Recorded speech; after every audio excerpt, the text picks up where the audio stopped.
Hello सांग माने तो देखो आमे माने रेडी करी मंदिर के आसी थिनु कहाला जे कि आज बाबूर जन्मदिन थिला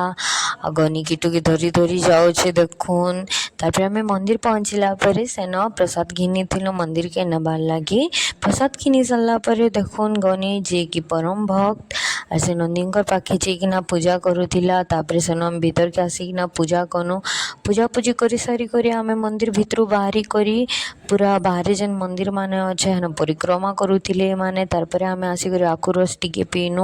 और आखु रस क्या के पसंद जे आमको टिके कहबे प्लीज कमेंट रे।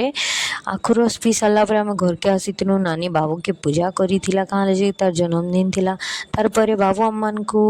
कहाँ बोलसन जी जुहार कला बाकी ताके टिके भी इच्छा नहीं थी जुहार करवा के आमे तापर संध्यारे बेकरी जीथिनु केक आनबार लगी केक आनी सारा पर आम बाबूर छोट सेलिब्रेशन करी कहली केक कट करिकिना कहाँ ले कि सांग माने लाइट बिल्कुल नहीं थे आमे फ्लैश लाइट ऑन करी करी बर्थडे सेलिब्रेट करिचु बट फिर भी आमे खूब मस्ती करिचु हेतकी आर देखुन आमे भाउज के एंता हिसाब ने मेकअप करी थिनु जे भाउजंकर छुआ तांको देखी करी खाडो